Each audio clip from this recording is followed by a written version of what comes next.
Tolstoy की एक अद्भुत कहानी, तीन संतों की मार्मिक कहानी।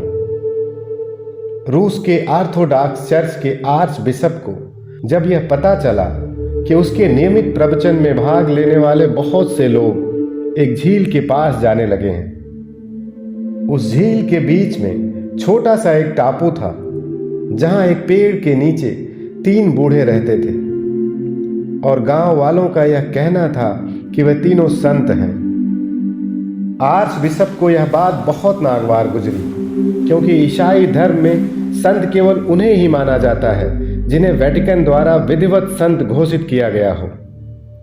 आर्च बिशप क्रोधित हो गया। वे तीनों कैसे संत हो सकते हैं? मैंने सालों से किसी को भी संत की पदवी के लिए अनुशंसित ही नहीं किया है। वे कौन हैं और कहां से आए हैं? लेकिन आम लोग उन तीनों के दर्शनों के लिए जाते रहे और धीरे धीरे चर्च में आने वालों की तादाद कम होती गई। अंततः आर्च बिशप ने यह तय किया कि वह उन तीनों को देखने के लिए जाएगा। वह नाव में बैठकर टापू की ओर गया और वह तीनों वहां मिल गए। वह बेहद साधारण और निष्कपट देहातियों जैसे थे। वहीं दूसरी ओर आर्च बिशप बहुत ही शक्तिशाली व्यक्ति था। रूस के जार यानी कि रूस के राजा के बाद उस क्षेत्र का सबसे महत्वपूर्ण व्यक्ति था वह। उन तीनों को देखकर वह खींच उठा। तुम्हें संत किसने बनाया? पादरी ने क्रोध में पूछा। वह तीनों तो एक दूसरे का मुंह ताकने लगे और उनमें से एक ने कहा, किसी ने नहीं। हम लोग खुद को संत नहीं मानते, हम तो केवल साधारण मनुष्य हैं। तो फिर तुम लोगों को देखने के लिए इतने सारे लोग क्यों आ रहे हैं? वह बोले, यह तो आप उन्हीं से पूछिए। क्या तुम लोगों को चर्च की आधिकारिक प्रार्थना आती है? आर्च बिशप ने पूछा। नहीं, हम तो अनपढ़ हैं और वह प्रार्थना बहुत लंबी है, हम उसे याद ही नहीं कर सके। तो फिर तुम लोग कौन सी प्रार्थना पढ़ते हो? उन तीनों ने एक दूसरे की ओर देखा। एक ने कहा, तुम बता दो। तुम ही बता दो ना, वह आपस में एक दूसरे से कहते रहे। वह आपस में एक दूसरे से संकोच कर रहे थे।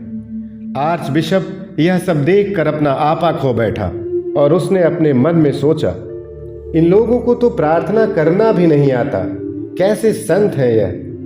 वह गुस्से में बोला, तुम लोगों में से कोई भी बता सकता है तो जल्दी बताओ। वह बोले, दरअसल हम आपके सामने बहुत साधारण व्यक्ति हैं।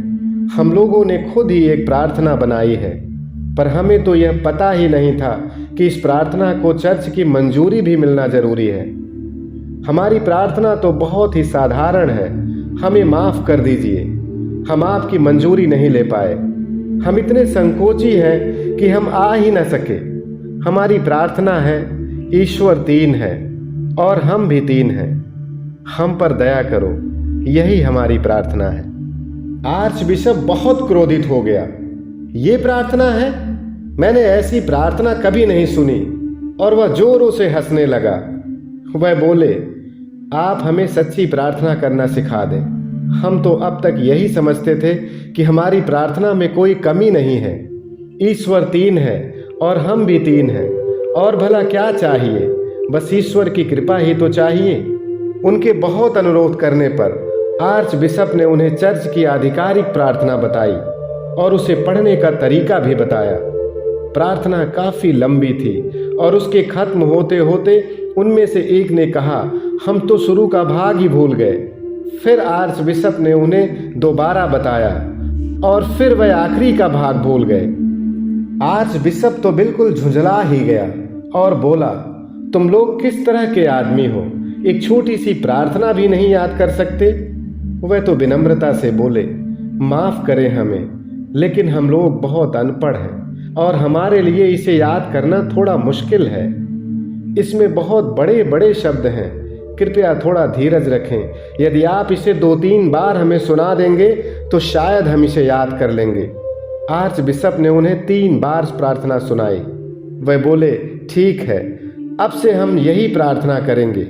हालांकि हो सकता है कि हम इसका कुछ हिस्सा कहना भूल जाएं, पर हम पूरी कोशिश करेंगे, हम बहुत मेहनत करेंगे।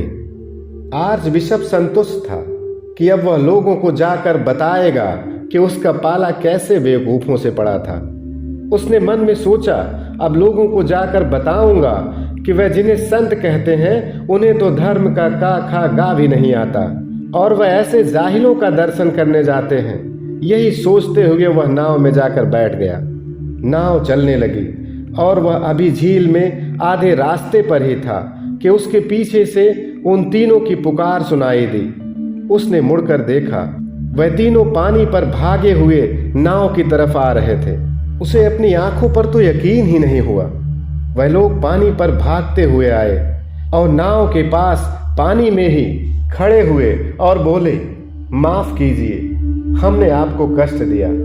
कृपया चर्च की प्रार्थना एक बार और दोहरा दें, हम कुछ भूल गए हैं। आर्च बिशप ने कहा, तुम लोग अपनी प्रार्थना ही पढ़ो। मैंने तुम्हें जो कुछ भी बताया उस पर ध्यान ही मत दो। मुझे माफ कर दो, मैं बहुत दम्भी और घमंडी हूँ। मैं तुम्हारी सरलता और पवित्रता को छू भी नहीं सकता। जाओ, लौट जाओ। लेकिन वे अड़े रहे, नहीं, ऐसा मत कहिए। आप इतनी दूर से हमारे लिए आए, बस एक बार और दोहरा दें। हम लोग भूलने लगे हैं, पर इस बार कोशिश करेंगे कि इसे अच्छे से याद कर लें।